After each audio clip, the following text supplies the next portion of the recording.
Ray Kuhl. I'm CEO of PBSI Technology Solutions, and I want to say thank you to each of you who are long-term PBSI clients and new PBSI clients. Your support is very, very appreciated and recognized. I see so many of you who connect today and also regularly who apparently and hopefully value the information we provide. Our goal is to inform, educate, and help everybody stay protected. Welcome also to those of you where this is your first exposure to PBSI. So today, I will move quickly. I always talk quickly, but a lot of content I want to review. The key today, we're going to talk about how to defend against foreign digital attacks. It's not just Iranian attacks that's been in the news recently, but as an agenda, we will review some of the recent publicized warnings, and we've prepared a handout that we'll send to each of you that summarizes a number of these warnings and gives a little more context than I'll provide in today's short webcast. So the fact is there are lots and lots and lots. It's ongoing, but recently there have been an inordinate number of warnings which come from the highest levels, and it tells me that somebody's concerned. So we'll look at consolidated recommendations that come from FBI, Department of Homeland Security, and CISA, which is the Cybersecurity and Infrastructure Security Agency, if you're not familiar with that name. And we'll do a short demonstration of some of the more important security tools that are available. The goal of every webinar we do is not to sell products and services. We sell products and services and provide security services, but for many of you who are attending who don't use PBSI for your IT services, perfectly fine. What's important is that you're protected. We can help if you need help. So, and we'll talk about then a summary of all the security elements that are important. And I'll say this for each PBSI client in attendance, if you wonder whether anything we demonstrate today is already in place for you, then just let us know. We do pay attention to which services are being utilized by which clients and try to make good individual recommendations when we think something needs to be added. Okay, so for those of you not familiar with PBSI, we are a technology services and security services provider focused on the Ohio, Kentucky, and Indiana area, and we have hundreds of clients in healthcare, business, nonprofit, professional firms, and our focus is providing and making sure clients are secure and that their IT is structured in a way that works well and is safe. As CEO of PBSI, it's a fantastic blessing to be able to say that we have 17 people on our staff who've been with us for 10 years or more, and many of them for 15 years or more, and I know that knowledge helps clients. So today, I'm going to speak from some of the accumulated knowledge we've gained. We spend hours every week in research and development and paying attention to things that are going on and researching new products and security offerings so that you don't have to. So real quickly, why do we need protection? That's probably not even necessary to cover for those of you in attendance. You know that we're in increasing danger. More than 50% of small and medium-sized businesses have already been affected. And unfortunately, we see this on a regular basis, despite all the efforts that we make to educate clients and put the right tools in place. We see a far too frequent occurrence of cyber attacks and occasional ransomware, which is very damaging. And we want to do everything we can to make sure that you know how to avoid and be protected. One of the main things that's happening, it's not new, but it's increasing in rate of change, that malware is transforming faster than anyone can keep up. Recently read 350,000 new variations per day, and this translates to what is called zero-day attacks, where we have 0 days to prepare for them because the attack is different with each iteration. So this is an automated thing, of course. And what it means is it provides difficulty for traditional antivirus to keep up. So we'll talk about, so what do we do about that? Some recent government warnings, DHS, CISA, FBI, all have issued recent warning bulletins. Just on the 14th, Microsoft issued a very unusual warning where they've provided patches for Windows 10 after receiving an NSA warning I'm going to click on this link. This is a white paper that I will not review in great detail during today's session, but I'll review just a couple of things. Each of you, if you request at the end of this webcast, we're happy to send this summary to you so you can get more detail if you want. And I realize that this conversation today can sound like scare-tastics or trying to make people frightened. That is not at all the case. We see the reality of what's going on, and unfortunately we see it in the reality of what happens to clients when attacks do take place, and we want to make sure everybody's prepared. So DHS warns that Iran has the ability, they maintain a robust cyber program, and again, this isn't just about Iran. They're recommending Americans take basic measures, and that's what we're going to review today. What measures are they recommending, and are we passing on?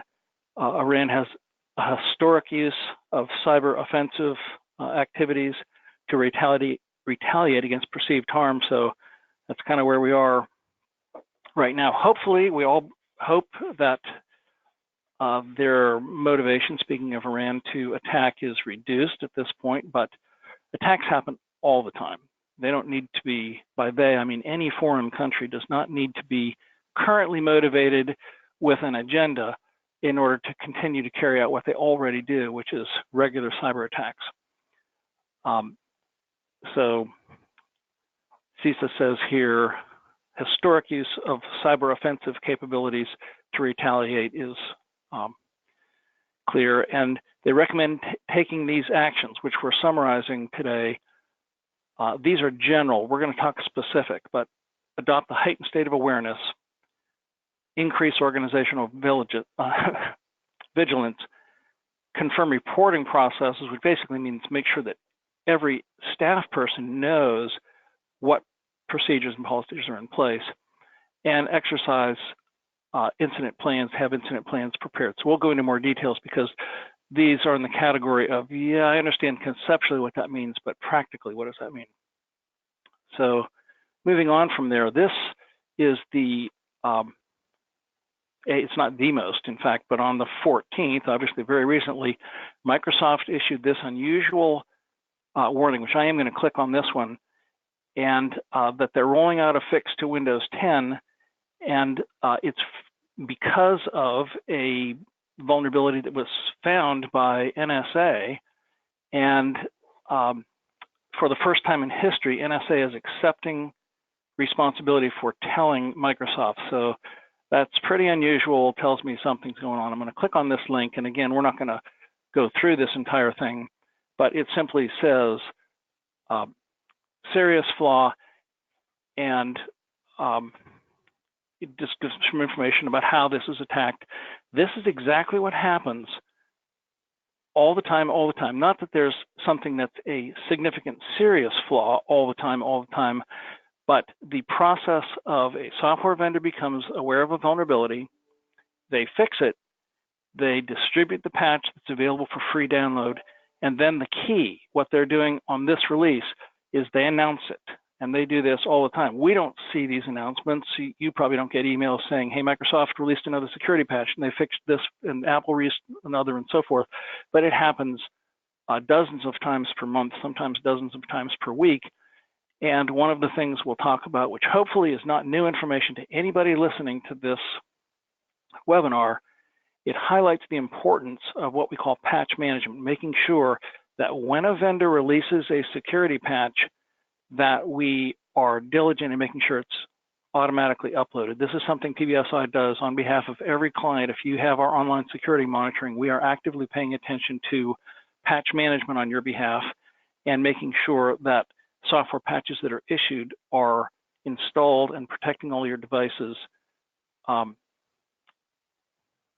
the earliest practical time. So I won't go through the rest of these, but I'll just mention there are just continued, and these dates, January 8th, January 6th, January 14th, I mean, these are recent National Terrorism Advisory Bulletin communicating that Iran's arsenal includes cyber weapons. And I'm also included in this same handout are some recent events which you could consider these scare tactics. These are not. These are, again, I'm simply saying this kind of thing is publicized all the time. So on January 8th, was this an attack from Iran, or who knows? But they announced a data breach. It's by no stretch the only city. There have been tens, at least, of cities who've been attacked, Atlanta and Baltimore, and in some cases, it's weeks for recovery to take place. But somebody attacked the city of Las Vegas. They detected a cyber compromise. And you know, they only can detect a cyber compromise because they have some systems in place to do that detection. That's one thing that PBSI does on your behalf if you're a client. And so yes, they were attacked, but at least they knew about it. Doesn't mean that there wasn't damage. Microsoft, just at the end of December, because in this case of a perceived threat or real threat from Korea, took over 50 websites because they determined that they were being used to initiate attacks. Just recently, another variation of ransomware, brand new thing that has the same operating characteristics that most ransomware does, which is that it infects a device, it encrypts all of the files on that device, and then it tries to attack other devices, PCs and servers on that network, to encrypt their files also. And the list of the names of these ransomware, I can't even pronounce most of them, but these are each different variations, and they just keep coming. So that's all I'm going to say about this handout. You're welcome to read more in detail yourself, but what we've attempted to do today is summarize the things we've learned. And so these recommendations primarily are from the Cybersecurity and Infrastructure Security Agency, but we've bundled in some recommendations others have made. And the recommendations are really straightforward. Everything is in the category of protect or ensure that you're able to recover. So backups, these are questions that they're encouraging us to ask. Do we back up all of our critical information? And this isn't a critical comment, but you know, I'm talking to you in your organization, you have some documents on C drives. Some of you know it and you just live with it. Some of you have organizational policies in place, no organizational documents on C drives, but still it happens. So are there critical documents in your organization that aren't on a server? Are your backups in place and are they online? I'll talk about this a little bit. Incident response. So this is key. I'd say if there's a consistent failure we see in most clients, it's having an incident response plan that is really ours. You can download a template from the internet. And so there's our incident response plan, but it still has somebody else's name on it. It defines things like where do we go in an emergency that aren't even in your building and so forth. So do we have one that's really been reviewed, and have we communicated it to employees? Same thing with business continuity. Do we know, have we asked ourselves the question, can we sustain business operations? What would happen in a tornado or a cyber attack to know that we would be able to get back up and running? And if you have questions about this and you're a PBSI client, feel free to contact us. We're happy to walk through what we have in place on your behalf, but also we can help with templates and documentation to help you internally document and communicate plans. Have we done a risk analysis? If you're in healthcare, you're required to do these risk analyses. If you're not in healthcare, you should be doing these. And PBSI has lots of expertise in helping do cybersecurity risk analysis and reporting. And we do this for lots and lots of clients. So, but it's important. That's the starting place. Where are we vulnerable? Let's take an inventory of our policies, our procedures, our staff, and our digital assets, and assess where our risks are so that we can lay a plan to fix the vulnerabilities. Have our staff been trained and recently and regularly about how to, at their own desktop, help the organization remain secure? Have we implemented protections like multi-factor authentication, which is available now with all bank apps and a lot of other apps, and use it where it's available because it really works to minimize vulnerabilities?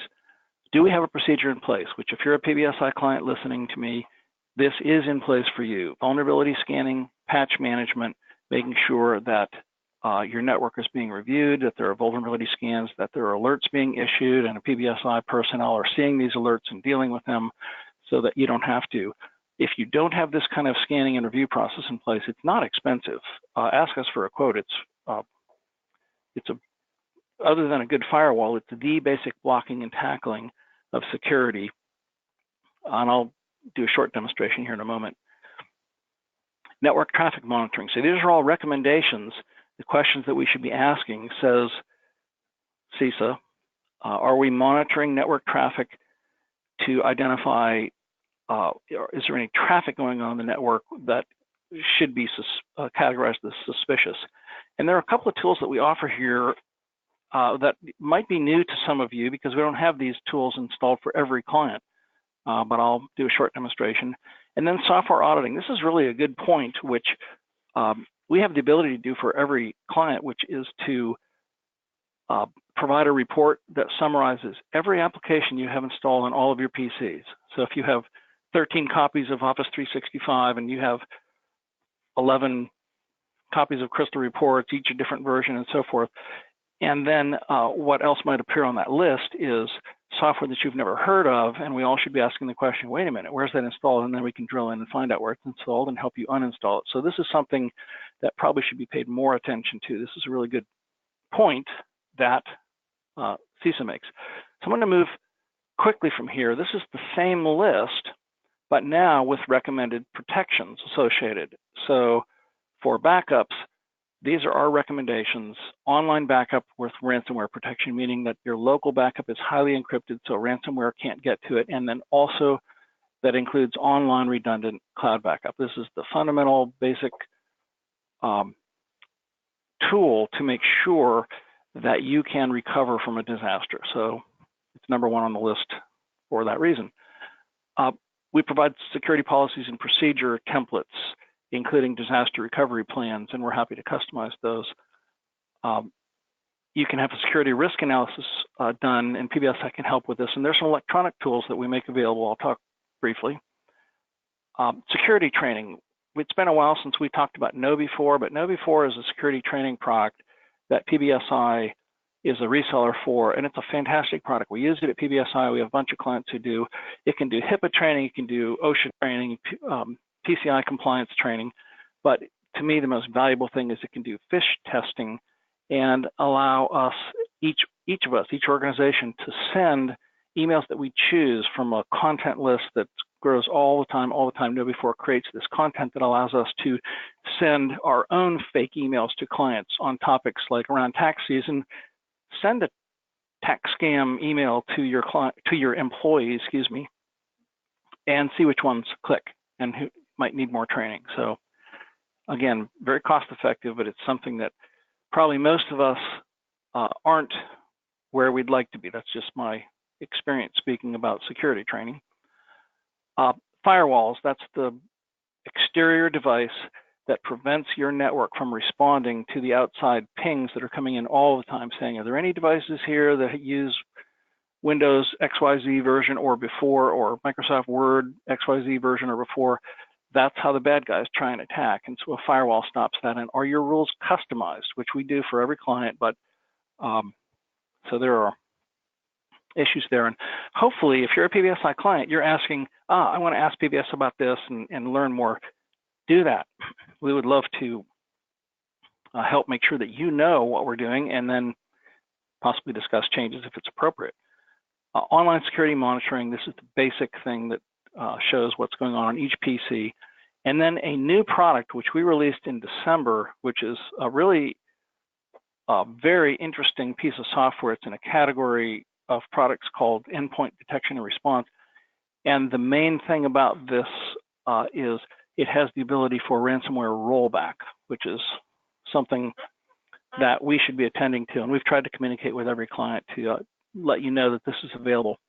And we can do net path monitoring too. Any of you have bandwidth issues where you're wondering if there's something getting in the way, of your internet speed, it's not as fast as it should be, we can implement something to actually track the path between you and other outside sites to know what might be getting in the way to help implement speed changes.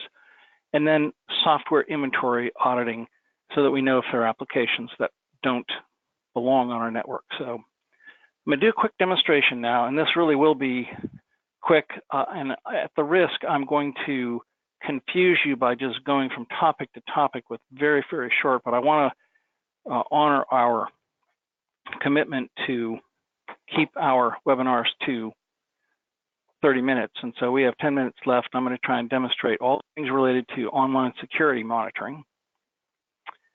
And so I'm going to if I can get to the right place, I'll be really good at this. Sorry.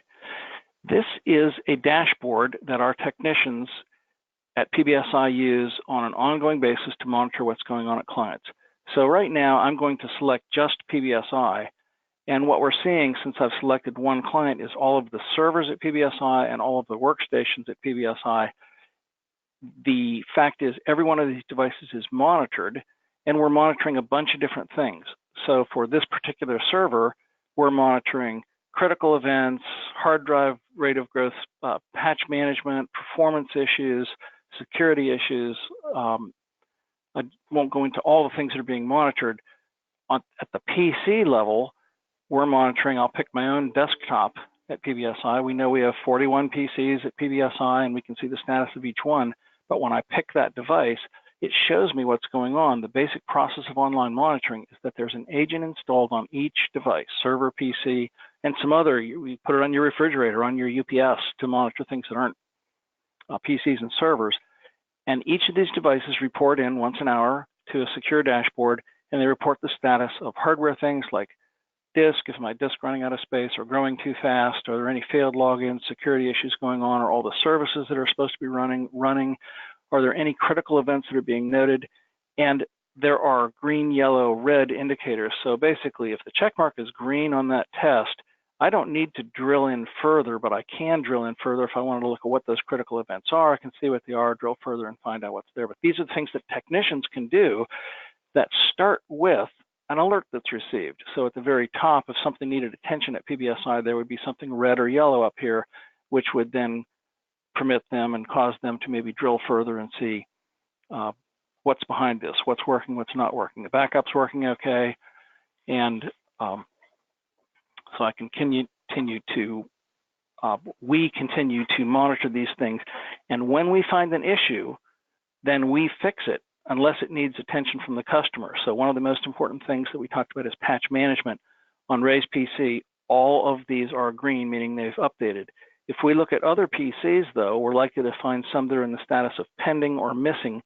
We update patches for clients twice a week, Wednesday night, midnight, and Sunday night, midnight. And so we make sure at least you're never more than 4 days behind with patch updates. And so in between times, there will be the status of things that have been released, not yet updated. And then when something fails, we take care of it for you. So you don't need to know that. This is one of the basic things.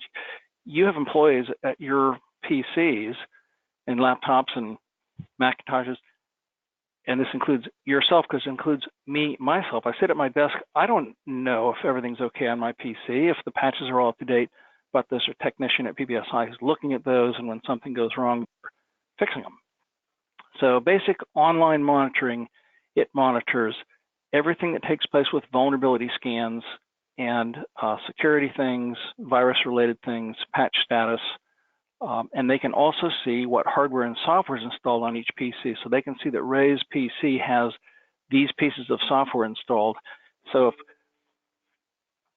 Ray called PBSI saying, hey, my PC is running slowly, they can see, well, what software's on here, and they might go about recommending that either PBSI does this for you or you do it yourself to uninstall some of these programs that you're not using, and maybe that's part of the issue with your PC speed. So anyway, we can see a lot of things, we can fix a lot of things. That's online security monitoring. One of the things that we can monitor is backups. So online backup, this would be set typically on servers. We can also monitor PCs, but if a device is being monitored and the backup's taking place, if it fails, a high-level alert is issued to PBSI. We know that, immediately when a backup fails. But in addition to that, technicians can look back through history. So on this device, the green line above each day says, we have a copy of backup for each of these days individually. So I could recover a file from the 30th, even though today's the 16th. And the fact that there's a green line on top of that day means it was successfully backed up and tested. And on this day, on the 15th, it was completed with one error. And that error certainly was because I left some files open on my PC and it wasn't able to back up those particular files. So that's not a significant error, but you can see the status. If we saw one day that was red, then that would be a high-level alert. It didn't back up at all, so we need to figure out why. So online backup means that you're not only protected, but you know you're protected. I'm with so many potential clients who say, yeah, backup is something I want to pay attention to because I think my backup's working, but I'm really not sure. Well, to me, that's like red flag. Not sure if the backup's working. That's a potentially really, really big thing. Okay, I won't demonstrate this just for the sake of time, but we can do a scan on every PC and server on a network and identify all iterations of unencrypted PHI or PII, meaning personal information, which could be employee social security numbers, it could be patient or client key data. So protected information is anything where a name is associated with other data that is identifiable, like a date of birth, social security number, driver's license, ICD code, CPT procedure code, those kind of things. If they exist and they're not encrypted, then that data is at risk. Why do we care? If a hacker got a hold of our device, PC or server, that unencrypted stuff is sitting right there for them to copy. If it's encrypted, then it's much harder. It's not impossible necessarily, but much harder for them to get to it. So what we can do is identify where do you have data on your network that you should be paying attention to securing the devices. So enough said, we can help with this. Automated software inventory, real quickly,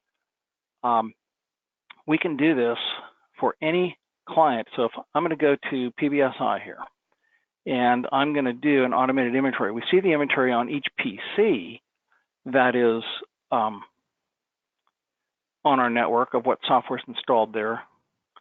I can't control my scrolling well enough.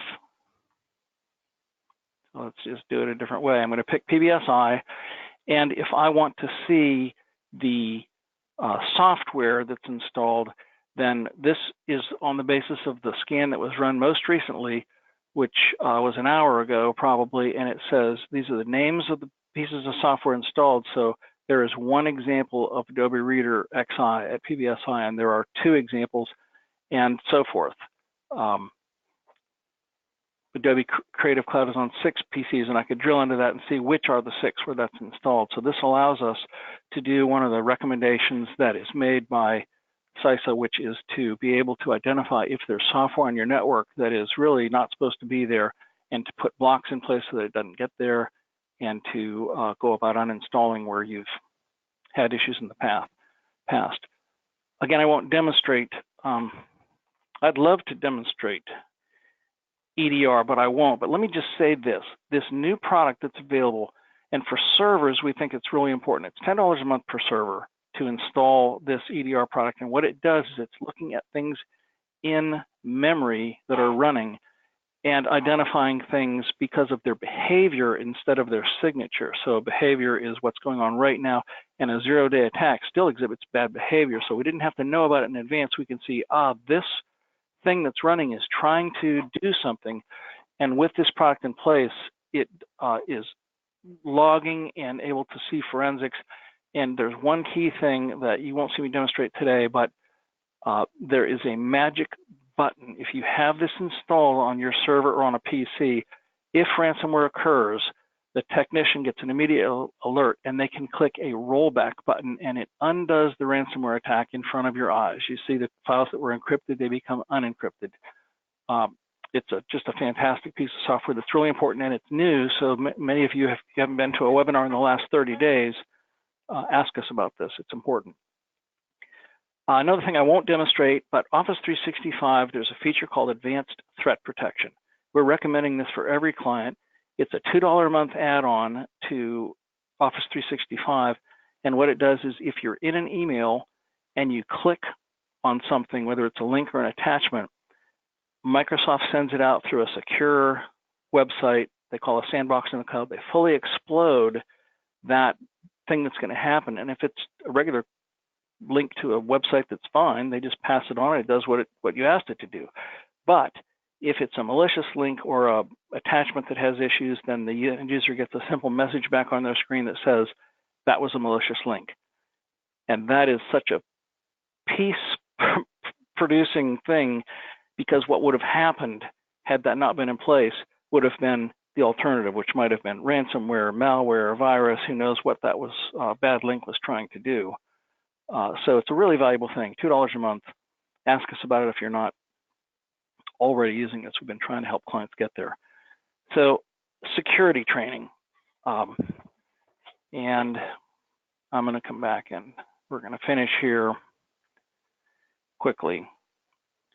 I'm just going to mention, I could demonstrate, but just in the sake of time, I won't demonstrate how we can set up and choose from a variety of templates to do phishing email, and it tracks every email that was sent and who clicked on it, and you can choose all kinds of great content to try and, quote, fool employees.